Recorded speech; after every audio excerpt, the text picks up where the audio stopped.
And welcome dear student, welcome to our YouTube channel. आज हम इस वीडियो लेक्चर में डिस्कस करेंगे कॉम्प्लेक्स आंसर्स के सॉल्यूशंस जो 2020 नवंबर एग्जाम में आए हुए हैं।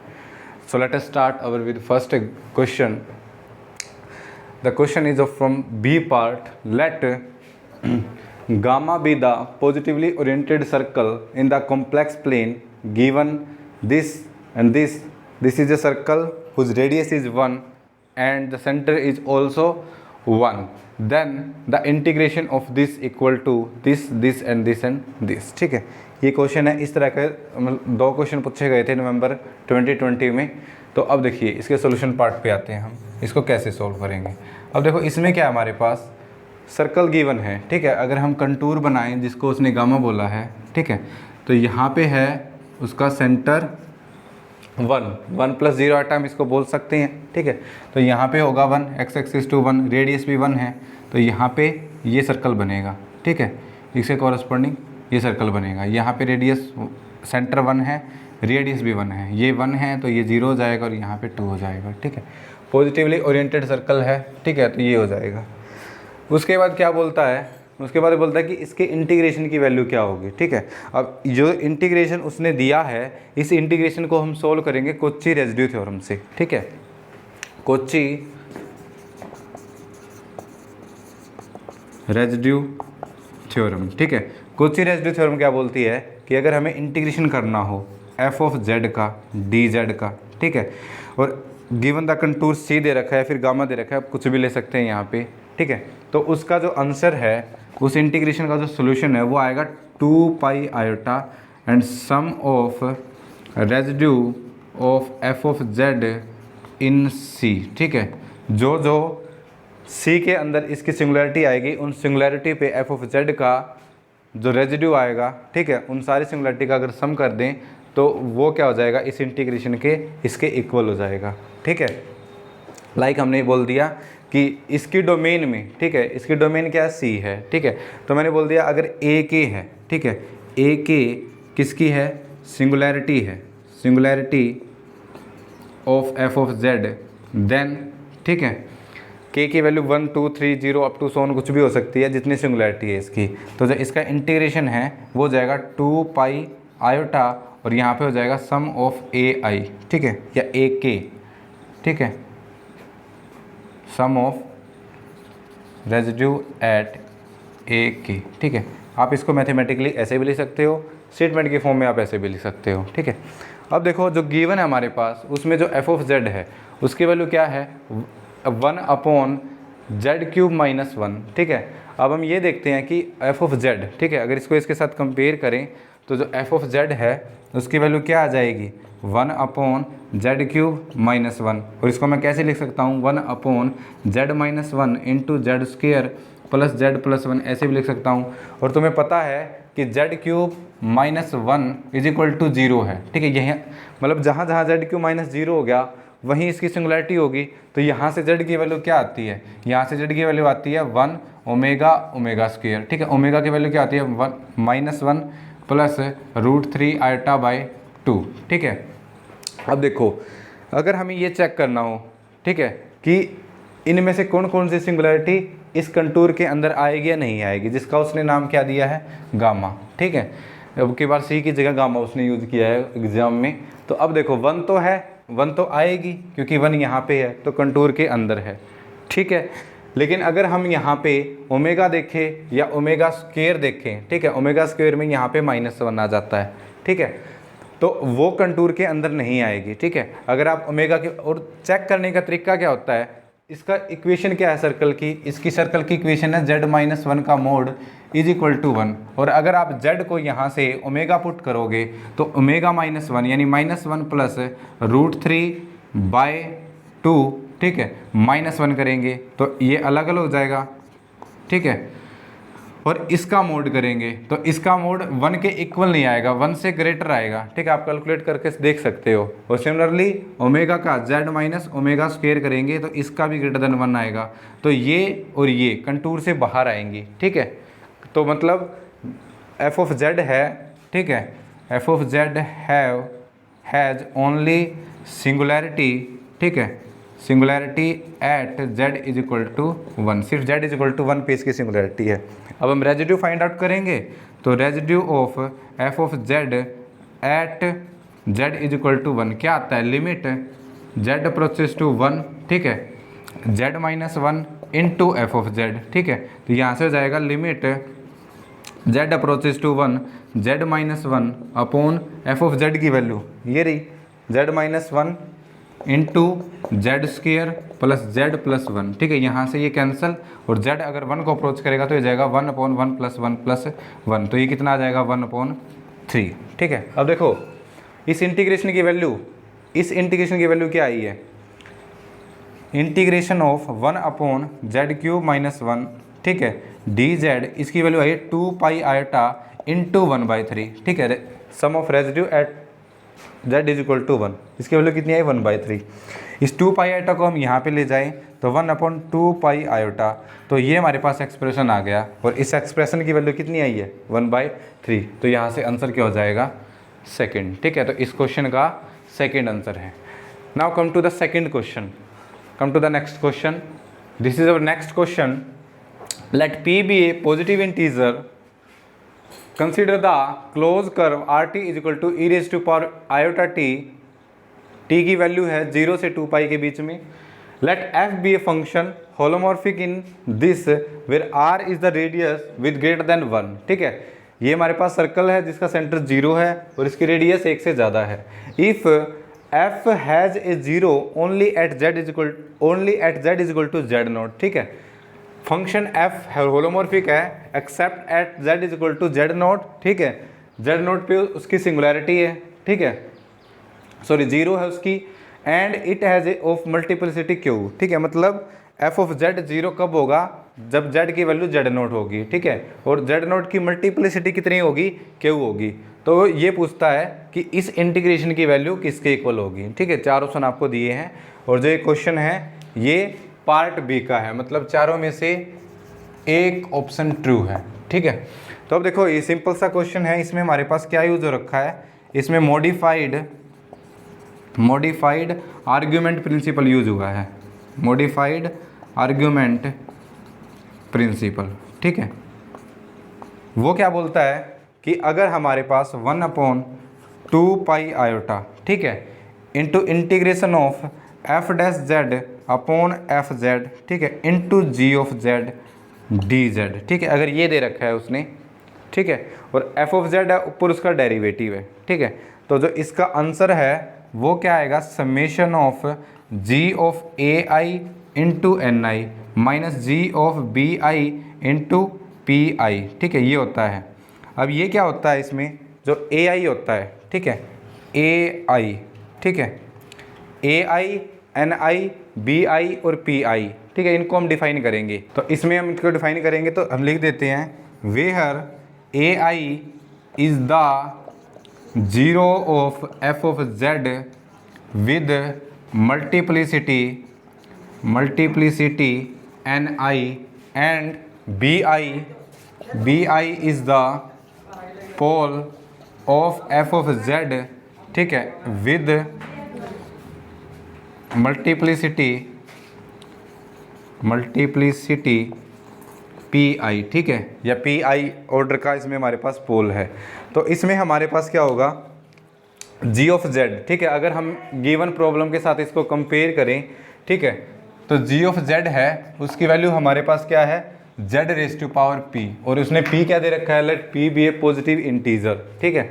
तो उसके बाद ये बोलता है कि यहाँ पे ए आई की वैल्यू क्या होगी, ठीक है, ए आई क्या है 0 ऑफ एफ ऑफ जेड, और उसने स्टेटमेंट में क्या बोला है, F has a 0 only at Z is equal to Z naught, ठीक है, Z is equal to Z naught is the only 0 of F of Z, ठीक है। तो यहाँ से हमारे पास क्या आ जाएगा, ए आई मतलब ए की वैल्यू क्या आ जाएगी, जेड नोट आ जाएगी, और एन आई मतलब एन की वैल्यू क्या आ जाएगी, यहाँ पे सिर्फ आई की वैल्यू 1 ही है तो एन की वैल्यू क्या आ जाएगी, क्यू आ जाएगी, क्योंकि उसकी and it as of multiplicity q है, ठीक है। और g of z f of z holomorphic है, ठीक है, और इसकी सिर्फ ये जीरोज है, होलोमॉर्फिक फंक्शन है, ठीक है, और होलोमॉर्फिक फंक्शन है, एनालिटिक फंक्शन है, तो उसकी कोई सिंगुलैरिटी नहीं होती, तो नो पोल, ठीक है, पोल भी एग्जिस्ट नहीं करेगा, तो F of Z has no pole, ठीक है, पोल नहीं है तो ये वाला पार्ट क्या हो जाएगा, जीरो हो जाएगा। तो यहाँ से अगर मैं इसका इंटीग्रेशन की वैल्यू लिखूँ 1/2 pi iota integration of F dash Z upon F of Z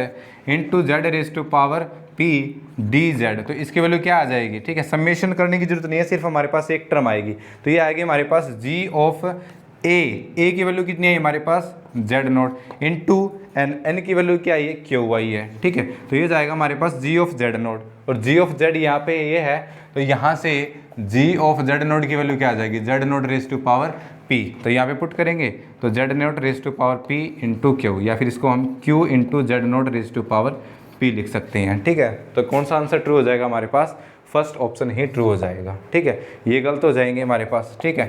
तो सिंपल आर्गुमेंट प्रिंसिपल से, मॉडिफाइड आर्गुमेंट प्रिंसिपल से इसका जो आंसर है वो ए आ जाएगा, ठीक है। Now come to the next question.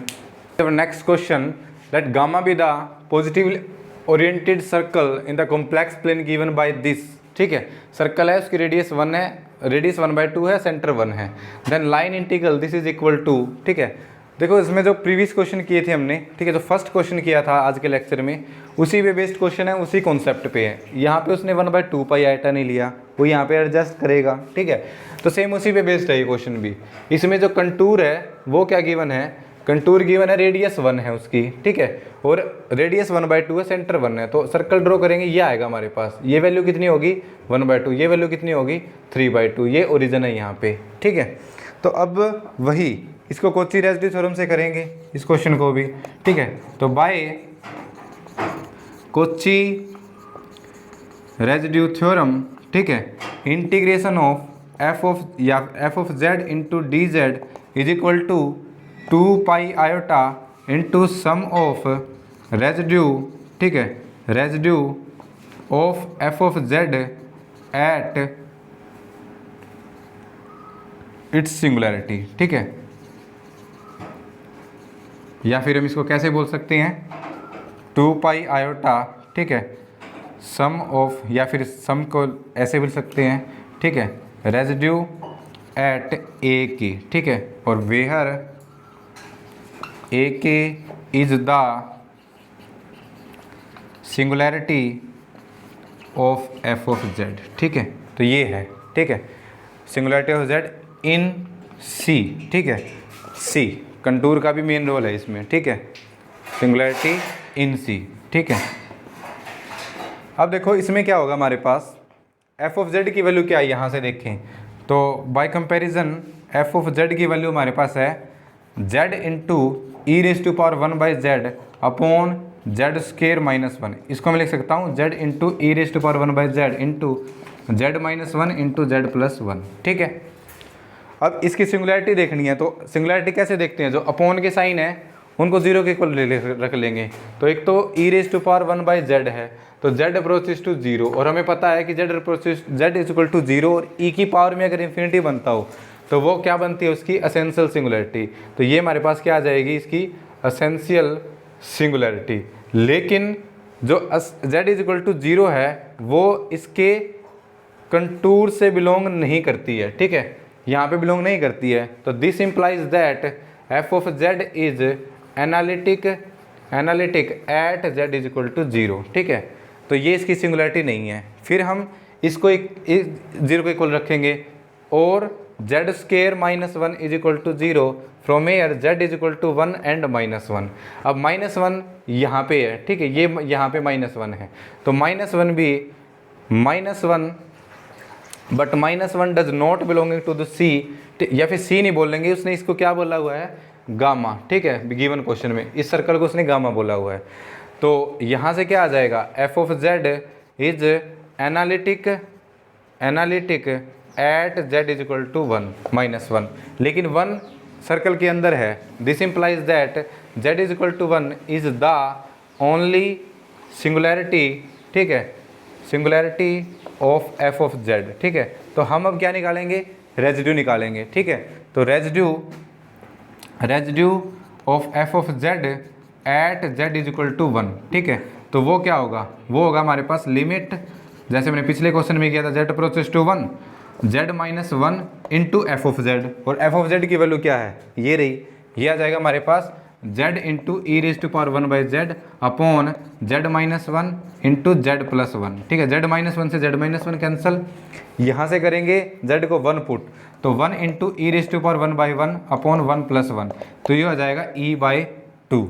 ठीक है, तो यहाँ से वैल्यू पुट करेंगे इसकी, तो यहाँ से integration of F of Z यानी z into E raise to power one by Z upon Z square minus one into D Z is equal to two pi iota into sum of residue. सिर्फ residue किस पे आया है, one पे आया है, कितना ई बाई टू है। ठीक है, टू से टू कैंसिल, तो आंसर कितना आ जाएगा, पाई iota E.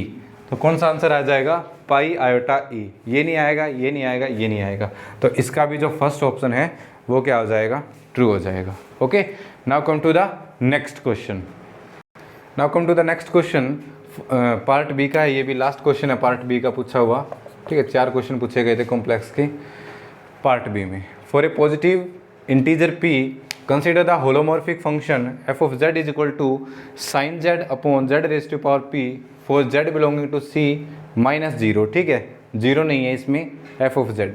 For which value of p does there exist a holomorphic function, p की किस वैल्यू के लिए एक होलोमॉर्फिक फंक्शन एग्जिस्ट करेगा, वो किस स्टेप से होगा, और वो होलोमॉर्फिक फंक्शन क्या होगा, g, such that f of z is equal to G dash. ठीक है, g का हम g ऑफ z का डेरिवेटिव करें तो वो f ऑफ z के इक्वल हो। ठीक है, for z belonging to the c minus zero. ठीक है, जीरो इंक्लूड नहीं किया क्योंकि जीरो पे फंक्शन f ऑफ z है वो डिफाइन नहीं है, इस करके उसने जीरो को c कॉम्प्लेक्स प्लेन से इंक्लूड किया हुआ है। ठीक है, तो ये क्वेश्चन हमें करना है।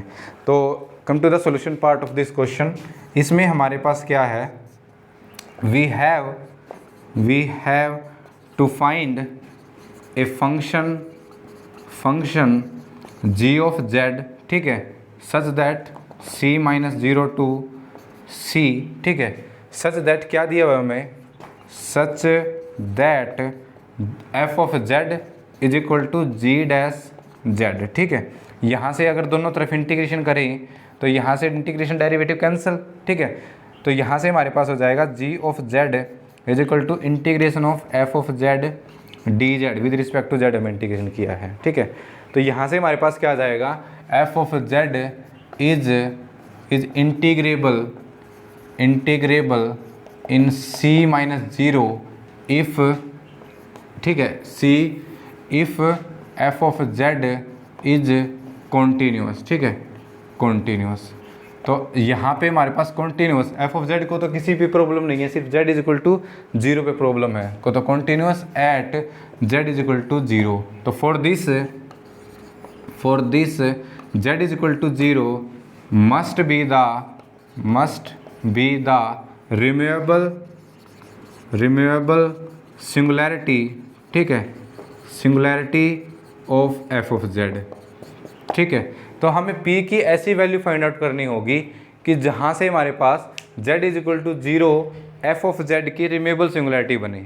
ठीक है, और हमें एक रिजल्ट ये भी पता है कि अगर किसी फंक्शन का रेजिड्यू किसी पॉइंट पे जीरो आ रहा है तो वो उसकी रिमूवेबल सिंगुलैरिटी होगी। ठीक है, रेजिड्यू जीरो है उस पर। ठीक है, तो ये रिजल्ट का हम यहाँ पे यूज़ करने वाले हैं। तो यहाँ पे देखो हमें गिवन क्या है, हमें गिवन है f ऑफ z। ठीक है, गिवन है f of z is equal to sine z upon z raise to power p। हमें p की वैल्यू पे केस चलाने हैं यहाँ पे, तो हम क्या करेंगे, 1 upon z raise to power p। ठीक है, और साइन z की एक्सपेंड करेंगे तो z minus z cube by 3 factorial plus z की power 5 upon 5 factorial minus z की power 7 upon 7 factorial and up to so on. ये मैंने कर दिया एक्सपेंड इसको, now multiplying 1 upon z raise to power p through the whole term of this expansion, it's 1 upon z raise to power p minus 1। ठीक है, minus 1 upon z raise to power p minus 3 into 3 factorial plus 1 upon 5 factorial into z raise to power p minus 5 minus z raise to 1 upon 7 factorial into z raise to power p minus 7 and up to so on, ऐसे यहाँ पे चलता रहेगा। ठीक है, हमने power जो ऊपर थी वो नीचे z में इंक्लूड कर दी है। ठीक है, तो अब यहाँ से देखो, अगर मैंने p को यहाँ पे ओड ले लिया, ठीक है, if p is odd number. ठीक है, अगर p ओड नंबर है तो यहाँ से p माइनस 1 P-3, P-5, ठीक है, P-7 सारे क्या हो जाएंगे हमारे पास इवन नंबर, ठीक है, इवन। तो z की पावर सिर्फ पॉजिटिव पॉजिटिव चलेगी, ठीक है। अगर p यहाँ पे अगर ओड है तो ओड -1 क्या होता है, ठीक है, ओड नंबर में से अगर माइनस करें तो ये क्या हो जाता है इवन, ठीक है, इवन हो जाता है। तो यहाँ पे हमारे पास क्या आ जाएगा 1/z टर्म यहाँ पे मिसिंग होगी, ठीक है। देन 1/z टर्म, ठीक है, इज मिसिंग, ठीक है, इन f ऑफ z। तो यहाँ से हमारे पास अगर इसको एक्सपेंड करें तो हम रेजिड्यू करेंगे, residue of f of z at z is equal to 0 पे क्या आ जाएगा 0, बिकॉज रेजिड्यू क्या होता है 1/z का कोफिशिएंट, 1/z की टर्म यहाँ पे होगी नहीं, तो z की रेजिड्यू क्या आएगा 0 आएगा। तो z इज इक्वल टू 0 हमारे पास क्या बन जाएगी इसकी रिमूवेबल सिंगुलैरिटी। तो p को क्या होना पड़ेगा ओड इंटीजर होना पड़ेगा, इनफैक्ट हम ओड इंटीजर बोलेंगे, ठीक है। और अगर p को हम इवन ले ले तो इवन -1 ओड आ सकता है, p को 2 ले ले तो 2 - 1 1, ठीक है। तो यहाँ पे 1/z का कोफिशिएंट 1 आ जाएगा यहाँ पे, तो इवन नहीं हो सकता, ठीक है, इवन नहीं हो सकता तो मल्टीपल 4 भी नहीं हो सकता यहाँ पे, ठीक है, क्योंकि 4 - 1 यहाँ पे करेंगे, 4 - यहाँ पे करेंगे, यहाँ पे 1 आ जाएगा। 3 का मल्टीपल भी नहीं हो सकता, ठीक है, 3 का मल्टीपल करेंगे तो यहाँ पे स्क्वायर आ जाएगा, ठीक है, और 1/z की पावर आ जाएगी यहाँ से। तो इसका जो सही आंसर है वो क्या है सेकंड, ऑल ओड इंटीजर, ठीक है। अगर p ओड इंटीजर हो तो हमारे पास एक होलोमॉर्फिक फंक्शन एग्जिस्ट करेगा g ऑफ z, ठीक है। तो ये हमारे पास इसीलिए कंडीशन आ जाएगी। अब हम जो क्वेश्चन करने वाले हैं वो क्वेश्चन करेंगे हम पार्ट सी के, ठीक है। Now come to the next question, this is the next question of part C, ठीक है, पार्ट सी का क्वेश्चन है ये, ठीक है। For z not equal to iota let f of z is equal to exponential of 1/z plus iota -1 which of the following. f of z की value दी हुई इसने और उसने फिर 4 ऑप्शन पूछे हैं कि f has finitely many zero, f की जो जीरोज है वो फाइनाइट है, ठीक है। सेकेंड ऑप्शन बोल रहा है f has a sequence of zero that converge to a removable singularity, third में बोलता है जिस पे कन्वर्ज करेगा वो पोल होगा, और फोर्थ में बोलता है जिस पे कन्वर्ज करेगी वो असेंशियल सिंगुलैरिटी होगी, ठीक है। तो ये हमारे पास क्वेश्चन है, कुछ नहीं आसान क्वेश्चन है, इसमें हमें क्या करना है जीरोज पे बात करनी है, ठीक है। Come to the solution part. तो f ऑफ z हमारे पास गिवन क्या है exponential of 1/z plus iota, ठीक है, z प्लस आयोटा -1, ठीक है। इसकी जीरोज फाइंड आउट करनी है तो हम क्या करेंगे f ऑफ z को किसके इक्वल रखेंगे 0 के इक्वल, तो इसको मैंने 0 के इक्वल रख दिया।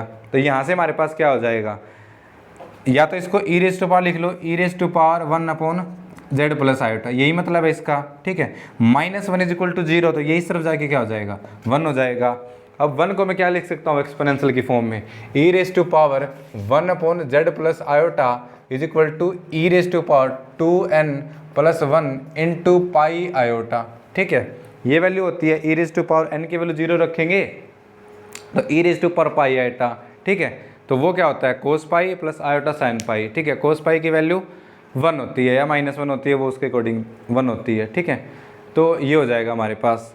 तो अब हमें क्या करना है, अब हमें जब हम पावर कंपेयर करेंगे, this implies that 1/z plus iota है उसकी वैल्यू क्या हो जाएगी 2n plus 1 into pi iota, ठीक है, क्लियर है। और यहाँ से हम करेंगे z प्लस आयोटा, तो z प्लस आयोटा की वैल्यू क्या आ जाएगी 1/2n plus 1 into pi iota, ठीक है। और यहाँ से हमारे पास क्या आ जाएगा z is equal to 1/2n plus 1 into pi iota minus iota, ठीक है। आयोटा किस तरफ लेके गए और हम लिख देंगे where n is equal to 1 2 3 and up to so on, ठीक है। नेगेटिव भी हो सकते हैं ये, ठीक है, तो हम साथ के साथ लिख देंगे n इज इक्वल टू +-1, ठीक है। नहीं नेगेटिव नहीं लिखेंगे, -2 नहीं नेगेटिव नहीं होगा, ठीक है, 1 2 and up to so on, ठीक है। अब क्या होगा यहाँ से ये आ जाएगी जीरोज़। अब देखो n की वैल्यू इन्फिनिटी तक जा रही है, n की वैल्यू चेंज करते रहेंगे, इसकी वैल्यू 0 आती रहेंगी। तो इसका मतलब क्या है f of z has infinitely many zeros, ठीक है। और लेकिन ये क्या बोलता है f has finitely many zeros, तो ये फर्स्ट ऑप्शन क्या हो जाएगा रॉन्ग हो जाएगा, ठीक है। अब ये देखो ये क्या है z की, ये सारी 0 आई है और हमें पता है, ठीक है, लिमिट पॉइंट, रिजल्ट हमें पता है, limit point of zeros of F of Z is the essential singularity of F of Z. ठीक है, तो इसका लिमिट पॉइंट करेंगे हम जीरोज का। ठीक है, तो लिमिट पॉइंट कैसे निकालते हैं, Z approaches to infinity of 1/2n+1 into pi iota minus iota. ठीक है, तो यहाँ से करेंगे तो ये क्या आ जाएगा हमारे पास, 1/n इन्फिनिटी को अप्रोच करेगा तो 1/∞ 0, तो 0 माइनस आयोटा कितना आ जाएगा, माइनस आयोटा। ठीक है, तो माइनस आयोटा है। ठीक है, तो ये क्या हो जाएगी, ये जो सीक्वेंस बनेगी n के कोरस्पोंडिंग, ये किस पे कन्वर्ज कर रही है, माइनस आयोटा पे। और लिमिट पॉइंट है जो इसका, इस सीक्वेंस का लिमिट पॉइंट क्या आ गया, माइनस आयोटा।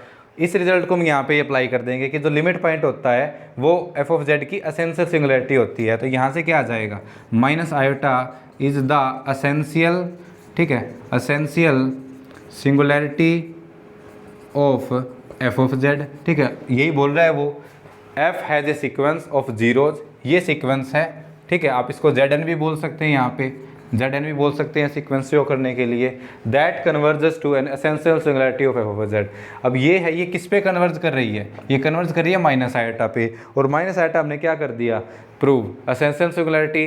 तो मतलब क्या हो गया, F has a sequence of zeros that converge to an essential singularity of F of Z. ठीक है, और ब्रैकेट में वो किस माइनस आयोटा हम लिख सकते हैं।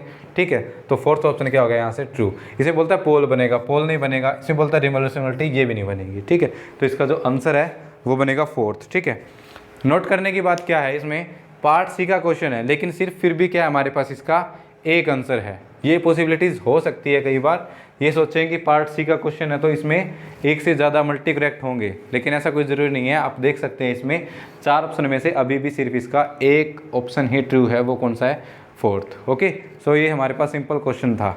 Now come to the next question. Next question हमारे पास, let n be a positive integer. ठीक है, n हमारे पास क्या, positive integer for a real number r। ठीक है, r क्या हमारे पास एक रियल नंबर है जिसकी वैल्यू क्या है, ग्रेटर देन 1, मतलब r आप जीरो नहीं ले सकते यहाँ से। Let z of theta is equal to r into E raise to power iota theta, where theta is from 0 to π/2। ठीक है, ये इसकी वैल्यू है। तो अब क्या बोल रहा है उसने, the set theta belonging to 0 to 2π, ठीक है, such that z of theta raise to power n+1 का mod is equal to z of theta raise to power n-1 का मोड, ये दोनों का मोड इक्वल हो, कंटेन्स। तो इस सेट में ये जो है इनमें से चारों में से कौन से सेट को कंटेन करेगा, मतलब कौन सा सेट इस सेट का सबसेट होगा। ठीक है, we have to show that. ठीक है, इन चारों में से कौन सा होगा, एक से ज़्यादा भी हो सकते हैं क्या। ठीक है, क्योंकि पार्ट सी का क्वेश्चन है तो एक से ज़्यादा भी हो सकती हैं। ना come to the solution part. ठीक है, उसने गिवन क्या है, गिवन क्या क्या दिया है उसने, आर है, रियल नंबर है। ठीक है, रियल नंबर है तो, और आर की वैल्यू क्या है, ग्रेटर देन 1 है। और क्या दिया हुआ है, जेड ऑफ थीटा है, उसकी वैल्यू क्या है, are into E raise to power iota theta. ठीक है, और थीटा की वैल्यू क्या है, 0 से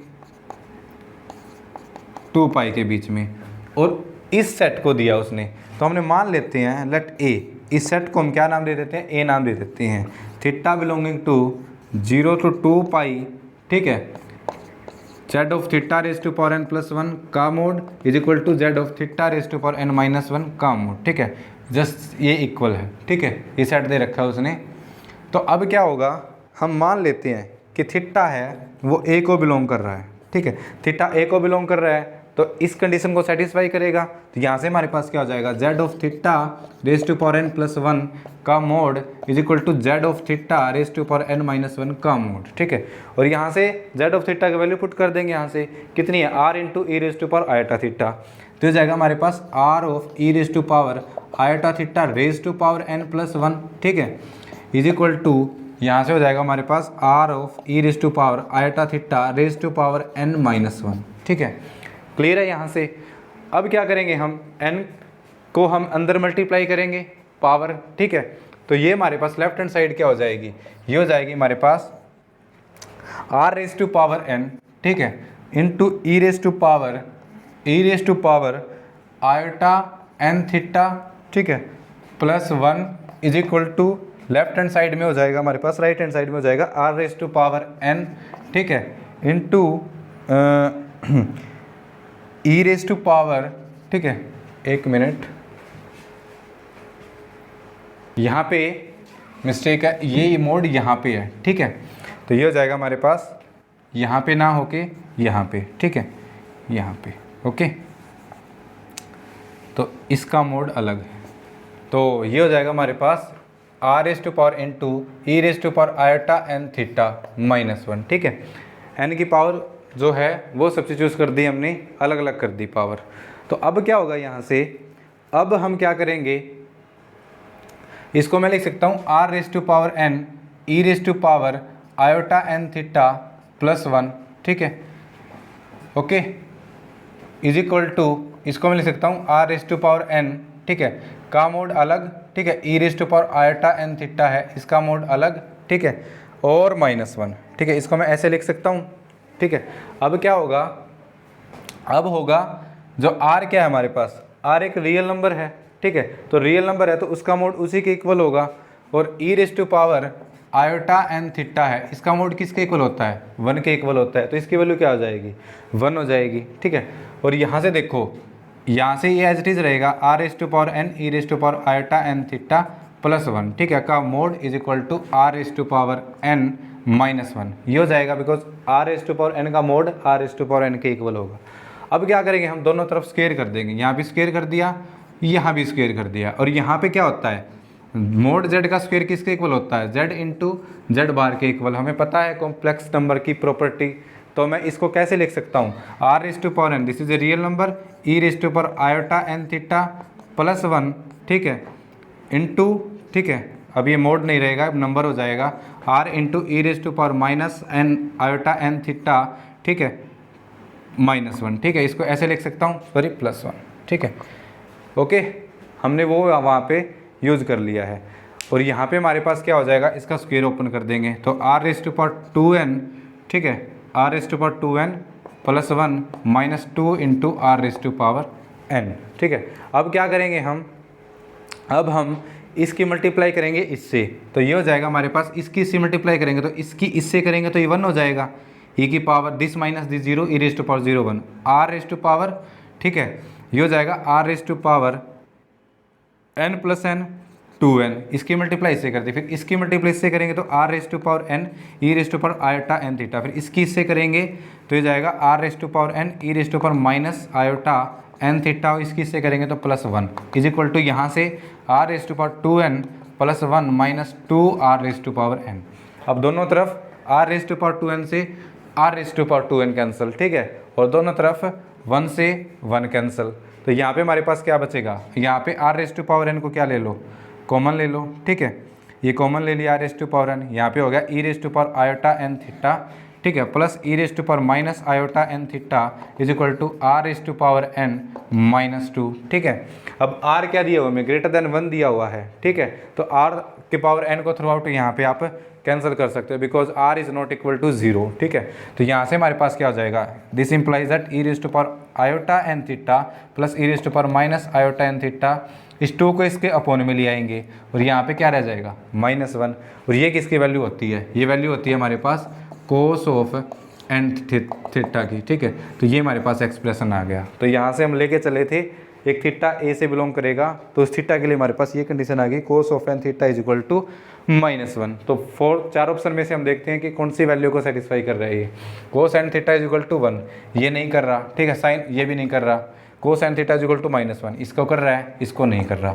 तो ये भी पार्ट सी का क्वेश्चन है, लेकिन अभी भी क्या है, इसका सिंगल करेक्ट आंसर है।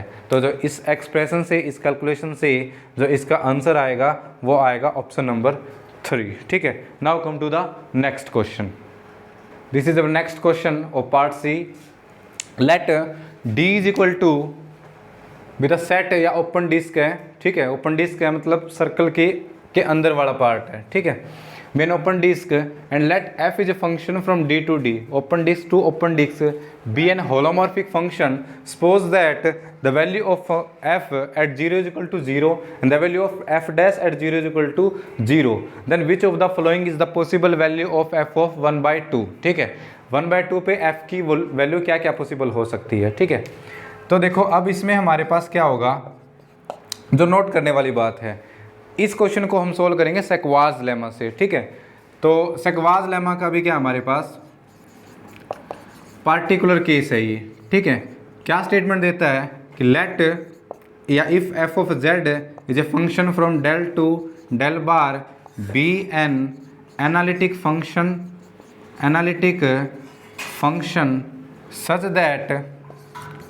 such that f of z has a 0 of order n at z is equal to 0, then दो कंडीशन सेटिस्फाई करता है ये। ठीक है, फर्स्ट कंडीशन क्या होती है कि f ऑफ z है उसका mod less than equal to z का मोड की power n less than equal to mod of z। ठीक है, फॉर ऑल, ठीक है, z जो बिलोंगिंग टू d। ठीक है, जो डोमेन है उसकी यहाँ पे हम डोमेन क्या लेके चले हैं, डेल लेके चले हैं। ठीक है, और सेकंड कंडीशन क्या होती है, एफ डैश जेड है, ठीक है, या एफ डैश जीरो, ठीक है, एफ डैश जीरो है उसका मोड है वो less than equal to N रहता है। ठीक है, ये थ्योरम या सॉरी ये लेमा हम यहाँ पे यूज करने वाले हैं। यहाँ पे हमें गिवन क्या है, गिवन है हमारे पास कि एफ ऑफ जीरो क्या है, जीरो है, और एफ डैश जीरो क्या है, ठीक है, वो भी जीरो है। तो यहाँ से हमारे पास क्या पता चलता है कि जो जीरो है z की, z is equal to zero, उसका ऑर्डर एटलीस्ट 2 है। ठीक है, होता क्या हमारे पास, देखो अगर f ऑफ जीरो जीरो है और f डैश जीरो जीरो है और अगर f double dash zero zero नहीं है तो ऑर्डर कितना होगा, ऑर्डर ऑफ जीरो का ऑर्डर कितना होगा, 2 होगा। लेकिन अगर f डबल डैश भी जीरो हो जाए, ठीक है, और f ट्रिपल डैश जीरो ना हो तो ऑर्डर कितना हो जाता है, 3 हो जाता है। लेकिन अब गिवन क्या है हमारी प्रॉब्लम, हमें f of zero is equal to zero दिया हुआ है और f dash zero is equal to zero दिया हुआ है। तो हम यहाँ से इतना तो कह ही सकते हैं कि order of z is equal to zero is at least 2। ठीक है, 2 से ज़्यादा भी हो सकता है, लेकिन यहाँ हमारे पास कितना हो गया, एटलीस्ट 2 तो होगा ही। ठीक है, तो यहाँ से हम ये लिख सकते हैं कि order of z is equal to zero is at least 2। तो यहाँ से हमारे पास n की वैल्यू कितनी आ जाएगी, फॉर इस लेमा के लिए n की वैल्यू कितनी हो जाएगी हमारे पास, 2 हो जाएगी। देन हम क्या लिख सकते हैं, then for n is equal to 2। ठीक है, ये लेमा क्या हो जाएगा हमारे पास, देखो ये लेमा हो जाएगा हमारे पास f of z, first part कर रहे हैं हम सबसे पहले, f ऑफ z का mod less than equal to z की पावर n की वैल्यू कितनी है, 2 है। ठीक है, वो less than equal to mod z होगा। लेकिन हमें क्या चाहिए, f ऑफ z की वैल्यू चाहिए किस पे, 1/2 पे। तो पुटिंग, ठीक है, putting z is equal to 1/2, तो यहाँ से हो जाएगा f ऑफ 1/2 का mod less than equal to 1/2 का मोड का स्क्वायर। ठीक है, ये हो जाएगा f ऑफ 1/2 का mod less than equal to 1/4। और we can write this as, इसको हम अगर एक्सपेंशन की एक्सपेंड करें तो जो f ऑफ z है उसकी वैल्यू कितनी हो जाएगी, -1/4 से 1/4 के बीच में हो जाएगी, यानी f ऑफ 1/2 की वैल्यू। तो ये पॉसिबिलिटीज आ गई इस सेक्वाज लेमा से कि जो f of z, f of 1/2 है उसकी वैल्यू -1/4 से +1/4 के बीच में रहेगी। ठीक है, सेकंड की हमें यहाँ पे जरूरत नहीं है। ठीक है, f डैश जीरो है, ठीक है, उसकी वैल्यू कितनी दी हुई है, जीरो दी हुई है, जीरो का mod less than equal to 2, zero less than equal to 2। Second equation को भी वो सेटिस्फाई कर रहा है सेक्वाज लेमा से। तो दैट इंप्लाइज उसने पॉसिबल वैल्यू पूछी है, तो 1/4 इसके इक्वल है, तो इसके बीच में बोल सकते हैं कि f ऑफ 1/2 की वैल्यू 1/4 पॉसिबल है। तो फर्स्ट ऑप्शन क्या हो जाएगा, ट्रू हो जाएगा। सेकंड ऑप्शन में दे रखा -1/4, यस ये भी पॉसिबल है। अगर इक्वलिटी का साइन है तो f ऑफ 1/2 की वैल्यू -1/4 भी पॉसिबल है, तो सेकंड ऑप्शन भी ट्रू हो जाएगा। थर्ड में बोलता है कि इसकी वैल्यू 1/3 होगी, लेकिन 1/3 तो यहाँ होगा, ठीक है, 1/4 से बड़ा है, तो f ऑफ 1/2 की वैल्यू 1/3 पॉसिबल नहीं है। फिर -1/3 यहाँ होगा, ठीक है, -1/3 इससे छोटा ही तो यहाँ होगा, तो ये भी इसकी वैल्यू पॉसिबल नहीं है, ठीक है। तो थर्ड और फोर्थ ऑप्शन क्या हो जाएंगे, ट्रू। तो इसका जो आंसर बनेगा वो बनेगा फर्स्ट एंड सेकंड। अब ये देखो, इससे जो प्रीवियस 2 क्वेश्चन थे उसमें दोनों के सिंगल सिंगल करेक्ट आंसर थे। ये जरूरी नहीं है कि एग्जाम में आए हो तो सारा की सिंगल सिंगल, सारे पार्ट सी के क्वेश्चन की सिंगल आंसर हो। इसके जो आंसर बनेंगे वो बनेंगे फर्स्ट एंड सेकंड, ठीक है। तो ये हमारे पास आसान सा क्वेश्चन था 4.75 मार्क्स का, ठीक है। Now come to the last question of part, this is the last question of part C, ठीक है। 4 क्वेश्चन उसने पार्ट सी में पूछे थे, 4 पार्ट बी में, ठीक है। Let F be a holomorphic function on the open disc, open unit disc D, ठीक है। ये हमारे पास ओपन यूनिट डिस्क होती है, ठीक है। Suppose that mod of F of Z is greater than 1 on D, ठीक है, and value of F at 0 is equal to eta, then which of the following are possible value of 1/2, ठीक है। इस question में और जो पीछे वाला क्वेश्चन है उसमें ज़्यादा कुछ वो नहीं है, ठीक है। कंडीशन सेम दे रखी है, पीछे वाले में एक पॉइंट पे दे के इसके डेरिवेटिव पे भी दे रखी थी, इसमें उसने एफ ऑफ जेड के मोड पे बात कर रखी है, ठीक है, कि उसका मोड है वो ग्रेटर देन इक्वल टू 1 है। तो यहाँ से ये नहीं कि ये क्वेश्चन भी प्रीवियस जो क्वेश्चन किया है उसी मेथड से होगा, ठीक है, सेगवाज लेमा से नहीं होगा ये, ठीक है। आप ट्राई भी कर सकते हो, ठीक है। और वैल्यू भी उसने सेम सी पूछी है कि उसने पिछले क्वेश्चन में भी एफ की वैल्यू 1/2 पे पूछी थी और इसकी भी एफ की वैल्यू 1/2 पे, ठीक है। तो लेकिन इस क्वेश्चन को हम मोड एफ के का जिक्र की उसने किया है, तो इसको करेंगे हम मिनिमम मॉडुलस, ठीक है, प्रिंसिपल से, ठीक है। क्या बोलता है ये कि let F is a non vanishing analytic function, ठीक है, ऑन ए बाउंडेड रीजन, ठीक है, D such that F of Z is continuous on the boundary of D, ठीक है, and boundary of D, then the minimum of mod of f of z is attained on the boundary, ठीक है, curly D, ठीक है। Curly D किसको denote कर रहा है, बाउंड्री किसकी, डी की, ठीक है। और ब्रैकेट में हम ये भी लिख सकते हो, never inside the domain D, open disc दे रखी है, ठीक है। इसका हम यूज करने वाले हैं, ठीक है। अब डी क्या दी उसने, डी दिया क्या हुआ है, डी उसने ओपन यूनिट डिस्क दी हुई है, Z belonging to C such that mod of Z है वो लेस देन इक्वल टू 1 है, ठीक है। अगर इसको ड्रॉ करें यहाँ पे तो ये उसने दिया हुआ है ये, ठीक है, mod of Z less than equal to 1, तो ये हमारे पास हो जाएगा, ठीक है। ये क्या हो जाएगा, आयोटा माइनस आयोटा 1 और -1। अब ये जो रीजन है ये उसने क्या दिया है, डी दिया हुआ है, ठीक है। अब क्या होगा, अब देखो मोड जेड की value less than equal to 1 है, वो उसका रीज़न हो गया। अब अगर हम यहाँ पे प्रिंसिपल मिनिमम मॉडुलस प्रिंसिपल अगर हम यहाँ पे अप्लाई करें तो उसने क्या दे रखा है, उसने दे रखा है suppose that mod of F of Z है उसकी वैल्यू क्या है, ग्रेटर देन 1 है, ठीक है। तो मोड ऑफ एफ की वैल्यू ग्रेटर देन या इक्वल टू 1 भी दे रखी है, ठीक है, इक्वल टू 1 भी दे रखी है। लेकिन चाहे इक्वल टू 1 हो या ग्रेटर देन 1 हो तो इसके ना तो अंदर आएगी इसकी वैल्यू, ठीक है, और ना ही बाउंड्री पे आएगी, ठीक है। तो यहाँ से हमारे पास क्या आ गया, ठीक है, यहाँ से हमारे पास आ गया F of Z never attain any of value on the boundary of D, ठीक है, और इनसाइड इन डी, ठीक है। वैसे हमें इनसाइड की जरूरत नहीं है, लेकिन बाउंड्री पे कभी भी अटेन नहीं करेगा। और यहाँ से हम ये भी कर सकते हैं then minimum value doesn't attain on the boundary, ठीक है। और इसका उल्टा क्या होता है कि अगर करता है, ठीक है, अगर इसका हम कॉन्ट्रापोजिट लिखे, if does not attain on the boundary, ठीक है, अब बाउंड्री के बाहर करे, ठीक है, then function F of Z must be constant. तो फंक्शन क्या हो जाता है, कांस्टेंट हो जाता है। ये इसकी एक्सटेंडेड फॉर्म है मिनिमम मॉडल्स प्रिंसिपल की, ठीक है। अगर नहीं करता है तो फंक्शन को क्या होना पड़ेगा, कांस्टेंट होना पड़ेगा, ठीक है। तो इससे ये आया और इससे ये आया, ठीक है। तो यहाँ से हमारे पास फंक्शन के क्या हो जाना पड़ेगा, कांस्टेंट, ठीक है। कांस्टेंट तो हमने इसका नाम दे दिया, सी दे दिया।